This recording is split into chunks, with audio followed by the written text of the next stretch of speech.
The Economist.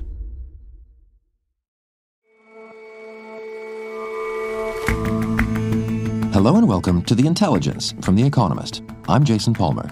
And I'm Rosie Blore. Every weekday, we provide a fresh perspective on the events shaping your world.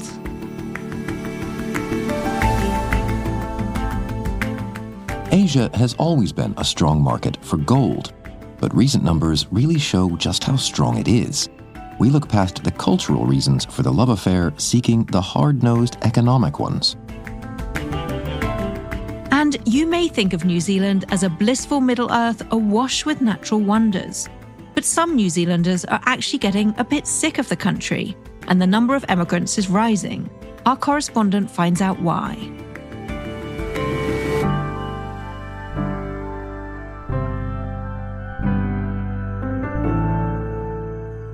But first,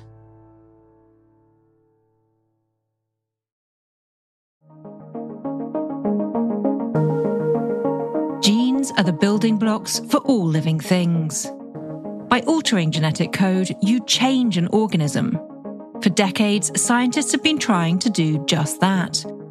But the techniques were often slow, expensive, or imprecise. 13 years ago, Jennifer Doudna and Emmanuel Charpentier found a way to borrow a form of molecular scissors from bacterial DNA. These scissors allowed the scientists to cut out or paste in sections of DNA. It meant they could change genes in highly specific and repeatable ways. It was a huge step. The Royal Swedish Academy of Sciences has today decided to award the 2020 Nobel Prize in Chemistry jointly to Emmanuel Charpentier and Jennifer Doudna for the development of a method for genome editing. The system they uncovered, known as CRISPR, laid the foundations for a gene editing revolution. CRISPR just allows gene editing that is way faster and way easier and way more accessible than any other tool we've had like this in the past. Emily Steinmark has been writing about CRISPR for our Technology Quarterly. It was, for some few scientists, possible to do gene editing, but with CRISPR, it was like the heavens opened and stuff completely changed. And what it allows you to do is to rewrite DNA, gene by gene or letter by letter, to remove harmful mutations. You can even add in protective ones. So it's really just a complete overhaul of how scientists have been able to deal with genetics. And what are some of the things that it's enabled us to do? What are some of the discoveries? Yeah, so last year, the first new CRISPR therapy went on the market. It uses classic CRISPR-Cas9. Cas9 is the protein in CRISPR that makes the cut in DNA, and it appears to be curative for sickle cell disease and beta thalassemia, to debilitating blood disorders that affect millions around the world, especially in the global south. A separate drug is in trials right now, which could mean a one-off therapy that would give you lifelong protection against heart attacks. We have clinical trials that are due to begin this summer on pig organs that have been edited to suit human bodies so that you could use pigs as organ donors, but it goes far beyond human health. I mean, CRISPR could raise crop yields and protect against climate change and disease for agriculture and improve nutrition. There are people working on creating wheat that has more fiber-like starch, so you could get white bread that's actually good for you. There are also CRISPRed mustard greens that don't have that really strong mustardy taste because that's been taken out of it. I had a go myself, which they were delicious, I have to say. Non-browning varieties of all kinds of foods, including avocados, have been developed. So all of this is on the cusp of breaking through. We have been talking about gene modification for a long time. So what's the excitement about CRISPR in particular? GM, or gene modification, sounds the same but is different. So for a GM crop or a GM plant, what usually happens is that you take a gene from another species and you put it in. So that might be a gene from a microbe that you put into corn, say, and then that corn is protected against some pest, right? So that's a trait that comes from the microbe that's put into it.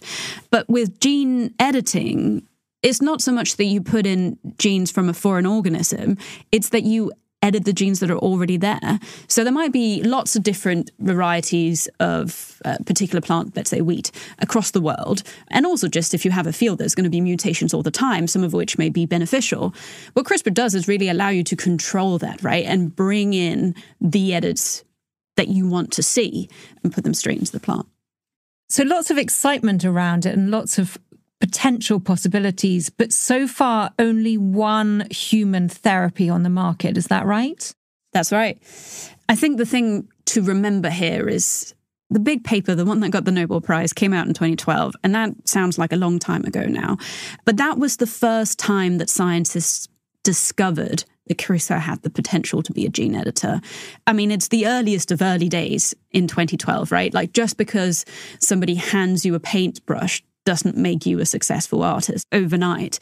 Not only did scientists have to learn how to use it, they also had to figure out what are the genetics that they want to alter. And all of that knowledge is separate from CRISPR itself. So it's actually, when you consider all of that, pretty fast progress. Now, there are things that are holding the technology back at the moment. One thing is it's pretty expensive still. The first therapy on the market, Casgevy, for sickle cell disease and beta thalassemia is about $2 million a patient. It's also a very hard process on the patients. They have to have stem cells harvested. They're sent away to a lab and edited. And then before they can be put back in, a patient has to go through really, really harsh chemotherapy to get rid of the old unedited stem cells.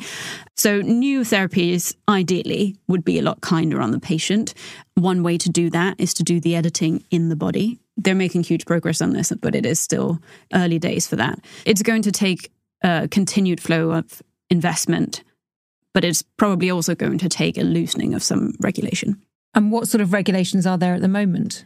If you're looking at medicine, the issue is that there are some very sensible regulations in place to try and protect people from drugs that are not quite up to scratch, right? But the promise of CRISPR really is that you can target basically any mutation. So there are loads of people every year that are born with unique mutations. They will never benefit from a drug that is made for hundreds of thousands of people because their disease is unique. CRISPR can be targeted to fix their mutation. That's the big promise of it. But because the regulations are made for the big drugs that target all of these people, they have a really, really long safety testing pathway, lots of regulations around, what is the quality of the drug that's produced, all of this sort of stuff. But if you have a test that lasts 2 years, that kid that was born with a unique mutation, has died long ago. So you need to be able to kind of tweak those things to make it easier for small batch, on-demand medicines to reach those people quicker. In agriculture, you have the situation where lots of gene-edited foods have fallen in under the GM regulations. So especially in Europe, there's always been skepticism towards GM foods, and that's affected countries elsewhere that want to sell to Europe. So right now there's this issue of gene-edited foods, which are different from GM, actually falling under GM regulations. And is there a way round some of this over-regulation? So in agriculture, there are bills across the world that are coming in that are trying to exempt gene-edited foods from GM regulations. So in Britain, for example, there's the Precision Breeding Act, which is right now going through secondary legislation to implement the act that's already there.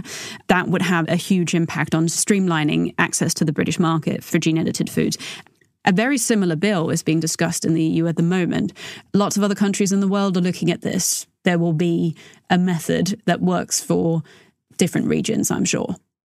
Okay, Emily, so there are clearly some stumbling blocks, but you've spent months now thinking about CRISPR. Do you think it lives up to the hype? I mean, I'm still excited about it. I still think it's incredibly cool that we can edit, tweak, alter the very foundation of life that won't stop being cool to me. I think that paintbrush I mentioned before, scientists are learning how to use it. And they're also beginning to understand the ways in which they can use it. Because CRISPR has been so revolutionary in biological research, we're finding out more and more stuff about the genetics that underpin both rare and common diseases. And the more we know, the more ways in which CRISPR can be used, both for therapies and in medicine and in agriculture. So I'm hopeful it's going to end up being really, really good. The technology is golden, that's for sure. Emily, thank you so much. Thanks for having me.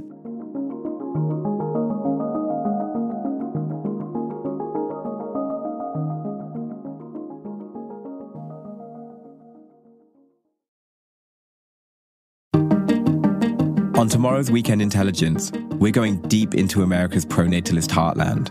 If you don't have 2.1 kids minimum, you're a traitor to the nation. I'm Barclay Bram, and I'm in Texas investigating how America's falling birth rate has sparked a movement to make babies great again. We need to have babies by whatever means, whether it's IVF, surrogacy, whatever the case may be, but we just can't go extinct. We'll explore the case for more kids and how the birth rate is becoming another battle line in the culture wars. That's on the Weekend Intelligence, dropping Saturday.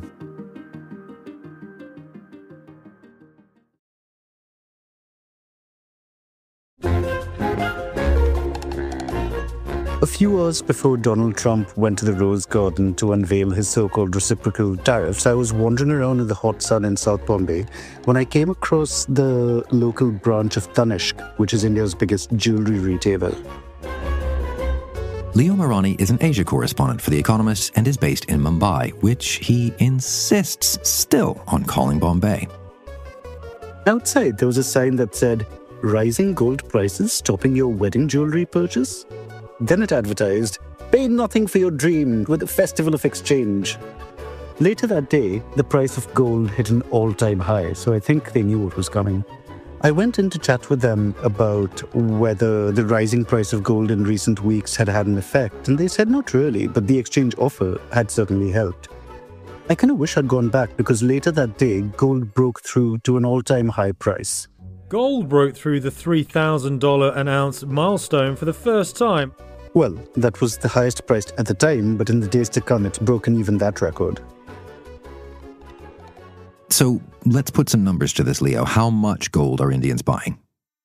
Tons of gold. You know how people use the word tons loosely? Indians are literally buying tons of gold. Last year, when the price of gold hit 40 new highs, Indians bought 560 tons of gold jewelry and then another 240 tons of gold bars and coins.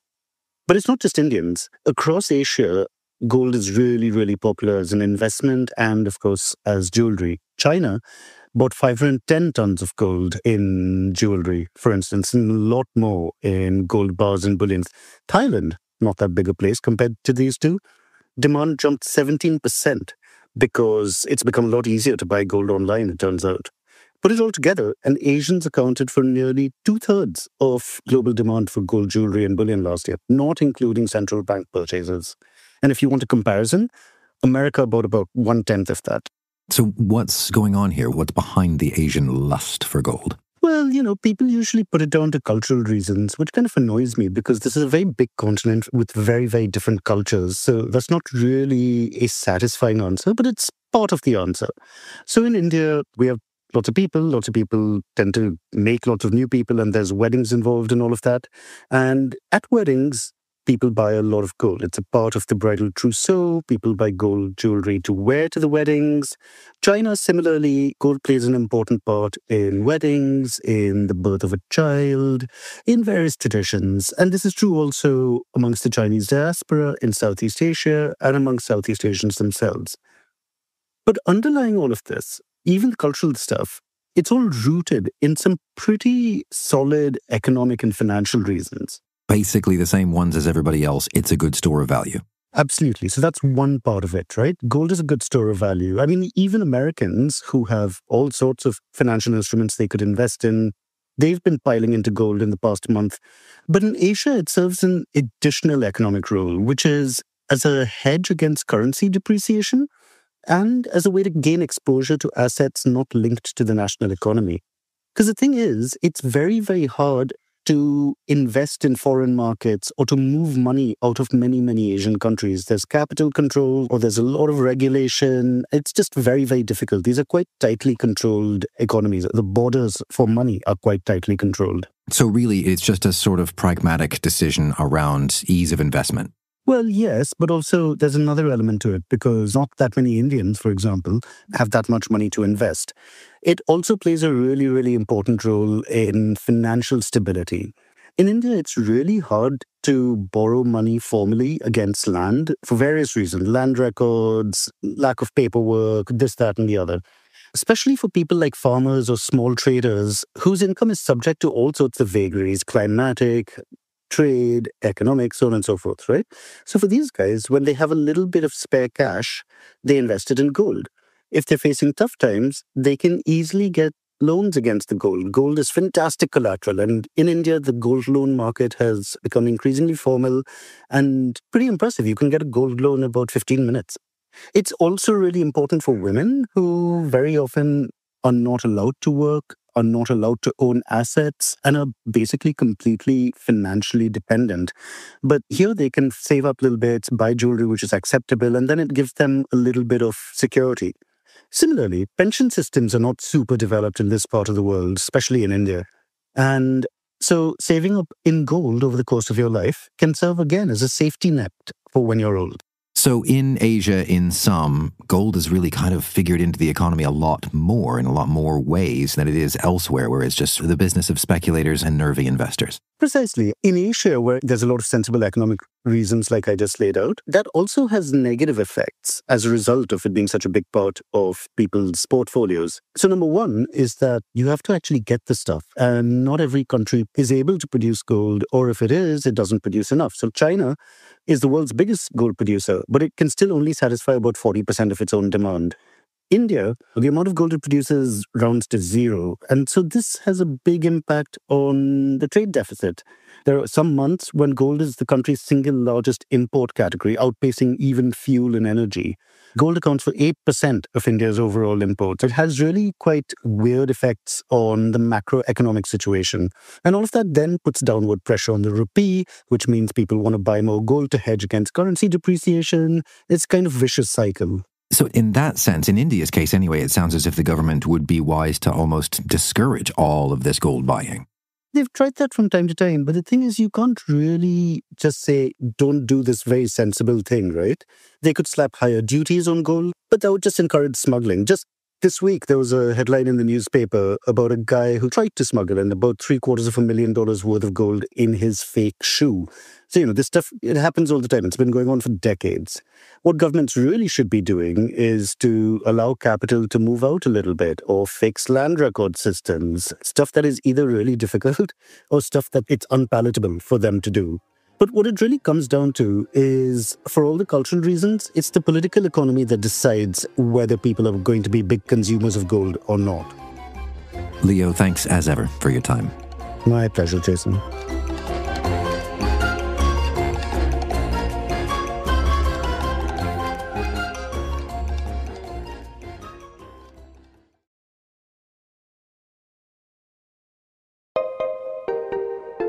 New Zealand is facing an exodus. Though the rest of us may think of it as an idyllic place full of natural wonders, many of its residents are more concerned about rising unemployment and economic recession. And its already small population is getting even smaller. New Zealanders are leaving their country in record numbers at the moment. Eleanor Whitehead is our Australia and New Zealand correspondent. There were almost 129,000 of them that emigrated last year. That's about 40% above the pre-pandemic average for this century, and that's revived a long-standing concern in New Zealand about brain drain. So what's going on now? Why are they all leaving? New Zealand's always been shaped by emigration as well as immigration. It has a small economy, it's got a relative lack of opportunity, and that means that young New Zealanders have always sought what they call the overseas experience. And it does have, relative to its population size, a very big diaspora, one of the biggest in the OECD. And emigration has kind of ebbed and flowed, as you would expect with New Zealand's fortunes. And there was a big spike in 2012 at the tail end of the financial crisis. And what is going on now is that New Zealand is, again, in a kind of economic rut. So it has been in recession. Its unemployment has risen very sharply with interest rates. You hear a lot of complaints from New Zealanders about their very costly housing, even compared to other Anglophone countries, about a surge of gang-related crime in New Zealand. And look, some of them grumble about the country going awry under Jacinda Ardern's Labour government. They complain about too much wokeness in New Zealand. There are others that complain about belt tightening and austerity under the current coalition government in New Zealand now. But the story is basically that they feel like the economy is not working for them. So where are they going? The biggest destination for them by far is Australia, so just across the Tasman Sea. And various Australian states have been running cheeky ads to try to lure New Zealanders across, particularly for frontline workers like police officers and healthcare workers. There was one from the state of Queensland which encouraged people to ditch the winter chill and expand your horizons in sunny southeast Queensland. That was aimed at New Zealand healthcare workers. There was another last year by Queensland's police which talked about warmer days and higher pay. It promised a relocation bonus for what it called policing in paradise. And for lots of New Zealanders, I guess this is a fairly easy sell because life in Australia seems pretty nice. There is an agreement between Australia and New Zealand called the Trans-Tasman Agreement, and it allows Kiwis and Australians to live and work freely on either side of the Tasman Sea. But what has happened over the years is that the economic gap, if you like, between Australia and New Zealand has been widening. The income gap has been growing for decades, and Australian salaries are a lot higher than New Zealand salaries. Its GDP per person is about a third higher than New Zealand's. Its health system works well. It has much more generous pensions, and you've got a Labour government in Australia that has also made it easier for New Zealanders to access benefits and to access passports as well. So that has been another draw for New Zealanders looking to move across the Tasman. And the common refrain that you hear from New Zealanders on this question is that life is basically just easier in Australia. It's a country that seems to work better, and New Zealand, by comparison, is kind of a sinking ship. So what's happened to immigration to New Zealand? So recently, immigration has fallen quite sharply as well. There was in New Zealand, as in other rich countries, a big post-pandemic spike of immigrants coming in after the country opened its borders after COVID-19. But last year, immigration dropped by about a third. The population is still just growing, but that has added to these concerns about brain drain because historically, New Zealand has offset a lot of the loss of its own people by emigration, by letting in lots of skilled immigrants over the past decades from countries like India and China. But the concern now that immigration is slowing is that the brain exchange does turn to brain drain. And mightn't those New Zealanders who've gone to Australia just come back? They may well come back in the end. And the kind of long-standing trend in New Zealand has been that concerns about brain drain have proved overblown, partly because young expats do eventually come back home. Their overseas experience tends to be a temporary thing.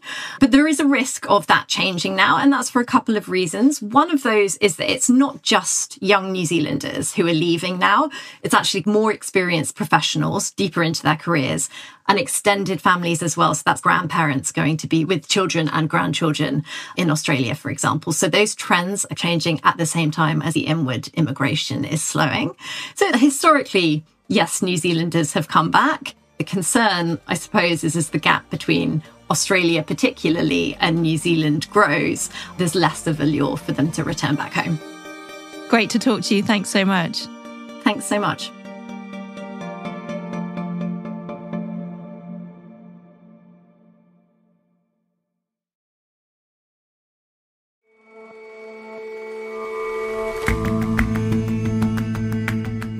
That's all for this episode of The Intelligence. The show's editors are Chris Impey and Jad Gill. Our deputy editor is John Joe Devlin, and our sound designer is Will Rowe. Our audio correspondent is Sarah Larniuk. Our senior producer is Rory Galloway, and our senior creative producer is William Warren. Our producers are Benji Guy, Jonathan Day, and Henrietta McFarlane. We'll all see you back here tomorrow for that Weekend Intelligence concluding our series on fertility. Nothing like some Saturday baby making.